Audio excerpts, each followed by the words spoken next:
Assalamualaikum. Selamat datang di kelas saya, mata kuliah, bimbingan dan konseling program studi pendidikan agama Islam Fakultas Tarbiyah IAIN Kediri. Di video ini, saya akan membagikan terkait dengan peraturan, kontrak belajar, dan topik-topik perkuliahan yang akan kita bahas bersama-sama 16 pertemuan ke depan.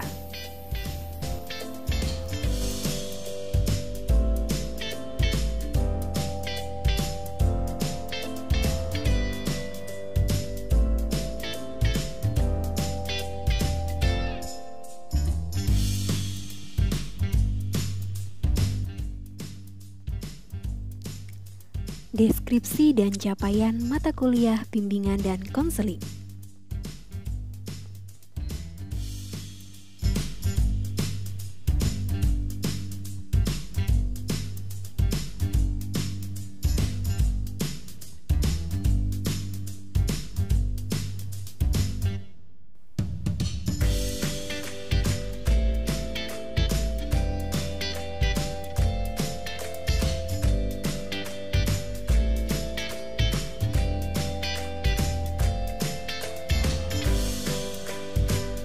Capaian mata kuliah.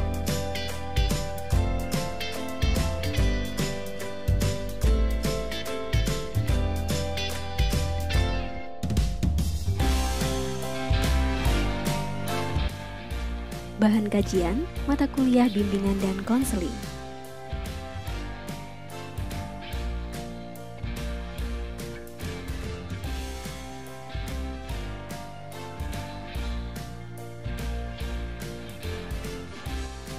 Ada 9 topik yang akan kita bahas dalam satu semester ini.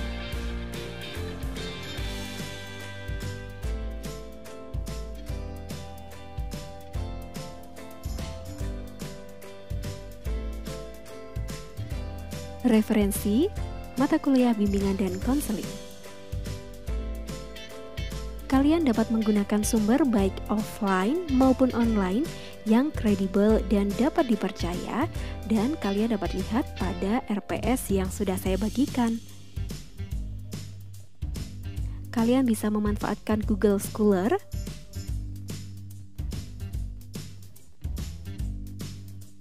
Library Genesis untuk mencari sumber-sumber buku yang berbahasa Inggris,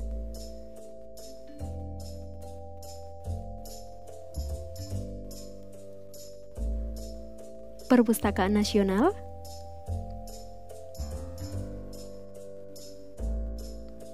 atau kalian dapat mengunjungi Electronic Thesis and Dissertation dari masing-masing universitas. Salah satu contohnya adalah milik UGM. Kalian tinggal mengetikkan topik atau judul yang kalian ingin cari pada kolom pencarian.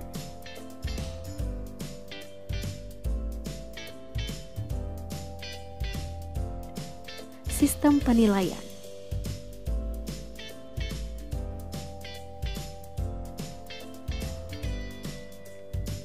%50 untuk UTS dan UAS, 30% saya ambil dari tugas-tugas, dan 20% dari keaktifan kalian. Bagaimana dengan kehadiran? Tenang saja. Berdasarkan buku pedoman akademik IAIN Kediri, mahasiswa wajib mengikuti perkuliahan minimal 75% atau setara dengan 12 pertemuan dari total keseluruhan pertemuan. Jika kurang dari itu, maka mahasiswa dinyatakan tidak lulus mata kuliah. Sehingga kalian wajib mengisi presensi sesuai dengan hari atau jam yang sudah dijadwalkan. Rancangan perkuliahan. Mari kita kenali dulu ruang belajar yang akan kita gunakan. Yang pertama, ruang belajar sinkron atau pembelajaran tatap muka melalui daring, dan asinkron atau mandiri dan kolaboratif. Ruang belajar sinkron kita akan menggunakan Hangout Meet, atau Zoom, atau Skype, atau live IG, atau Facebook, atau media apapun yang sudah kita sepakati bersama dan sesuai jadwal yang sudah kita musyawarahkan bersama di masing-masing kelas. Nantinya, setiap kelas akan dibagi menjadi 2 sesi, di mana setiap sesi akan dibatasi maksimal 50 menit. 50 menit untuk apa? Ya, pembelajaran sinkron ini atau ruang belajar sinkron ini nanti akan kita gunakan untuk konfirmasi pemahaman, menunjukkan hasil kerja, atau hal-hal lain yang sudah dijadwalkan. Ruang belajar asinkron. Kalian dapat belajar kapan saja dan di mana saja secara mandiri ataupun secara kolaboratif bersama tutor, mahasiswa lain, dosen, praktisi, atau yang lainnya. Dalam ruang belajar sinkron, saya akan memberikan bahan kajian pada YouTube, Google Classroom, e-learning kampus, dan lain sebagainya sesuai dengan kesepakatan yang ada di kelas. Dan kalian sebagai mahasiswa dapat belajar secara mandiri dari sumber belajar yang lain. Bisa jadi jurnal, bisa dari tesis dan disertasi, bisa dari perpustakaan nasional yang sudah dapat diakses secara online, atau dari bahan-bahan yang lainnya. Melalui asinkron, dosen dapat memberikan instruksi, menyediakan pendampingan, dan kalian sebagai mahasiswa dapat melakukan kerja kelompok.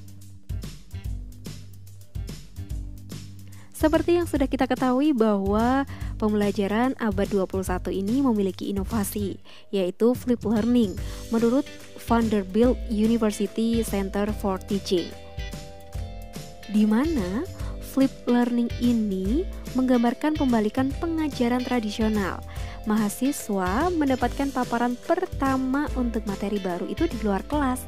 Biasanya bisa lewat video, membaca, atau meresum, dan kemudian waktu kelas digunakan untuk melakukan pekerjaan yang lebih sulit untuk kolaborasi dan asimilasi pengetahuan itu melalui strategi seperti pemecahan masalah, diskusi kelompok, refleksi, dan juga kesimpulan. Nah, kita semester ini akan menggunakan metode yang seperti ini. Ketika di rumah, kalian dapat mencari sumber belajar, membuat pointers, menyusun pertanyaan, dan melakukan hal yang lainnya.